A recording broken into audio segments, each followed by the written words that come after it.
दोस्तों, आज की यह कहानी आपको सिर्फ हैरान ही नहीं बल्कि सोचने पर मजबूर कर देगी। जी हाँ, क्योंकि यह कहानी एक ऐसे रहस्य को उजागर करती है जो हमें यह समझाती है कि दुनिया में होनी और अनहोनी कभी भी किसी भी क्षण हो सकती है। नमस्कार दोस्तों, क्या आपने कभी सुना है कि कोई 6 साल की बच्ची यह दावा करे कि मुझे पता है मोदी पिछले जन्म में कौन थे? और जब गांव के लोग यह सुनते हैं तो दंग रह जाते हैं। यह कोई काल्पनिक कथा नहीं बल्कि एक सच्ची घटना पर आधारित कहानी है जो यह साबित करती है कि मरने के बाद सिर्फ इंसान का शरीर खत्म होता है, आत्मा नहीं। उत्तराखंड के टिहरी जिले के एक छोटे से गांव बड़ियार में 6 साल की आर्या अपने पिता विक्रम और मां सीमा के साथ रहती थी। विक्रम लकड़ी के दरवाजे और खिड़कियां बनाने का काम करते थे। आर्या भले ही उम्र में छोटी थी, लेकिन उसकी समझ और सोच देखकर गांव के लोग अचंभित रह जाते थे। वह अन्य बच्चों से बिल्कुल अलग रहती थी, जैसे उसकी आंखों में कोई गहरा रहस्य छिपा हो। विक्रम और सीमा मानते थे कि उनकी बेटी समझदार है, इसलिए अलग है, लेकिन उन्हें पता नहीं था कि उसकी गुमसुमी के पीछे उसके पिछले जन्म की यादें थीं। एक रात खाने के बाद आर्या माँ के साथ लेटी थी और सीमा उसे पुराने किस्से सुना रही थी। अचानक आर्या बोल उठी, माँ, मैंने स्वर्ग देखा है और यमराज को भी देखा है। सीमा ने हैरानी से पूछा, क्या? आर्या ने आगे कहा, अपने पिछले जन्म में एक बार आपने मुझे बहुत डांटा था, तब मैंने 2 दिन तक खाना नहीं खाया था। पिताजी ने उस जन्म में मेरी मदद की थी। विक्रम और सीमा चुप होकर एक दूसरे को देखने लगे। विक्रम ने बात को हंसी में टाल दिया, शायद टीवी में कुछ देख लिया होगा, और सब सो गए।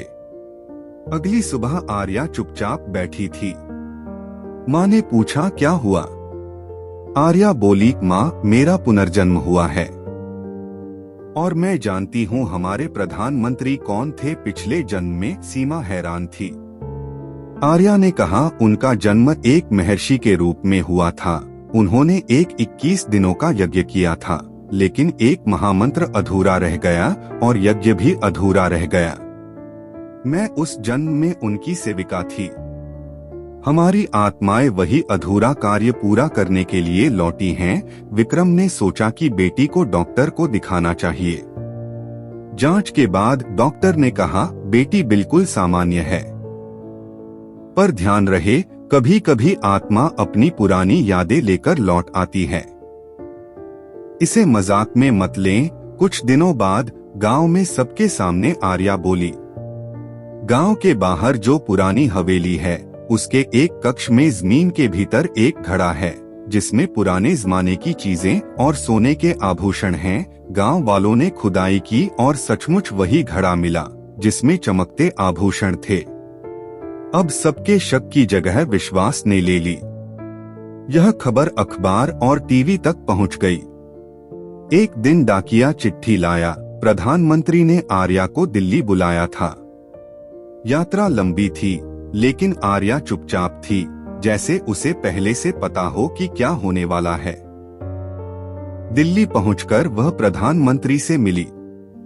उन्होंने पूछा, बोलो बेटी, क्या कहना चाहती हो? आर्या ने कहा, आपने पिछले जन्म में जो यज्ञ अधूरा छोड़ा था, उसे क्यों नहीं पूरा कर रहे? प्रधानमंत्री ने हैरानी से पूछा, कौन सा यज्ञ? आर्या ने विस्तार से बताया, वह जन्म, वह यज्ञ और वह अधूरा महामंत्र। प्रधानमंत्री उसे एक गुप्त कमरे में ले गए और एक पुरानी तस्वीर दिखाई, जिसमें एक महर्षि थे, जिनका चेहरा हूबहू प्रधानमंत्री से मिलता था। आर्या ने उन्हें वह अधूरा मंत्र याद दिलाया। कमरे में अचानक एक दीपक प्रकट हुआ और जल उठा। प्रधानमंत्री ने मंत्र का उच्चारण किया, जैसे उन्हें वह पूरी तरह याद हो, जबकि उन्होंने कभी सीखा ही नहीं था।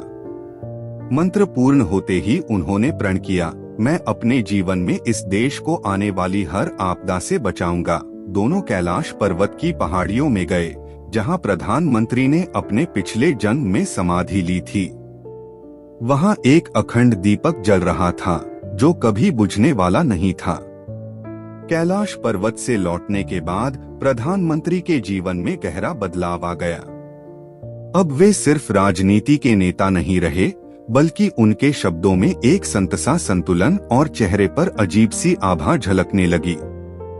वे हर बड़े निर्णय से पहले ध्यान करते और अक्सर कहते, कभी कभी देश के संकट सिर्फ कानून से नहीं बल्कि संकल्प और मंत्र शक्ति से भी टलते हैं। आर्या गांव लौट आई और कुछ समय बाद आर्या भी बदल चुकी थी। पिछले जन्म की यादें धीरे धीरे धुंधली हो रही थीं, लेकिन जब भी वह मंदिर में दीपक जलते देखती, उसकी आंखें भर आती।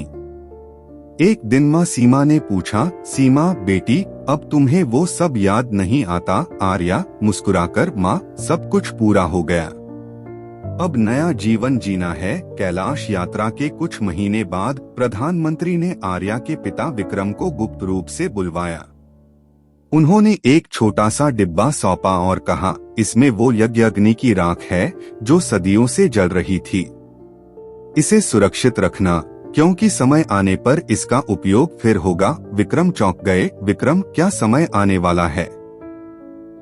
प्रधानमंत्री ने बस मुस्कुराकर कहा, जो कार्य 1000 साल पहले अधूरा रहा, उसका एक और भाग भविष्य में बाकी है, और शायद आर्या ही उसे पूरा करेगी। एक रात आर्या ने सपना देखा, कैलाश की बर्फीली चोटी पर एक विशाल अग्निकुंड जल रहा था और आकाश से एक आवाज आ रही थी, समय आने पर लौटना। संकल्प अभी समाप्त नहीं हुआ। वह जागी तो उसके हाथ में राख का एक छोटा सा कण था, जो डिब्बे में बंद राख जैसा ही दिख रहा था। माँ बाप हैरान थे, यह राख उसके पास कैसे आई? समय बीता। प्रधानमंत्री ने अपने जीवन का बहुत बड़ा हिस्सा देश सेवा में लगा दिया, लेकिन उनकी आंखों में हमेशा एक अनकहा इंतजार रहता था, जैसे उन्हें पता हो कि एक दिन फिर आर्या और वे किसी अदृश्य कार्य के लिए मिलेंगे। प्रधानमंत्री ने गुप्त रूप से आर्या और उसके परिवार को पुनः बुलाया। दिल्ली के प्राचीन मंदिर में एक विशेष अनुष्ठान रखा गया, जिसमें न कोई मीडिया था, न कैमरे, सिर्फ मंत्रोच्चार, अग्नि और साक्षी के रूप में कुछ साधु संत। आखिरी आहुति डालते समय प्रधानमंत्री ने ऊंचे स्वर में कहा, मैं अपने देश की रक्षा के लिए जीवन समर्पित करता हूं। जैसे ही ये शब्द बोले गए, अग्नि की लौ ने एक तेज प्रकाश फैलाया और मंदिर में एक पल के लिए सभी को ऐसा लगा मानो समय ठहर गया हो। कुछ ही दिनों बाद देश के कई हिस्सों में अचानक आई आपदाओं से लोग चमत्कारिक रूप से बच गए। गांव वालों का मानना था कि यह अधूरे यज्ञ की पूर्णता का फल था। आर्या ने बस इतना कहा, यज्ञ पूरा हो गया, अब आगे की जिम्मेदारी समय की है। समय बीत गया। प्रधानमंत्री ने अपना जीवन पूरी निष्ठा से देश सेवा में लगा दिया। आर्या बड़ी होकर पढ़ाई में उत्कृष्ट रही, लेकिन उसने कभी अपना सादा जीवन नहीं छोड़ा। गांव में लोग कहते थे, ये वही बच्ची है जिसने अपने मंत्रों से बड़े बड़े संकट टाल दिए थे। लेकिन आर्या बस मुस्कुरा देती, क्योंकि वह जानती थी कि असली शक्ति किसी एक इंसान की नहीं, बल्कि विश्वास, संकल्प और ईश्वर की कृपा की होती है। दोस्तों, यह कहानी हमें बताती है कि पुनर्जन्म और आत्माओं का संसार शायद सच होता है। हो सकता है कि आप इसे काल्पनिक समझें, लेकिन कभी कभी सच्चाई कल्पना से भी अधिक अद्भुत होती है। इस कहानी के बारे में आप लोगों की क्या राय है?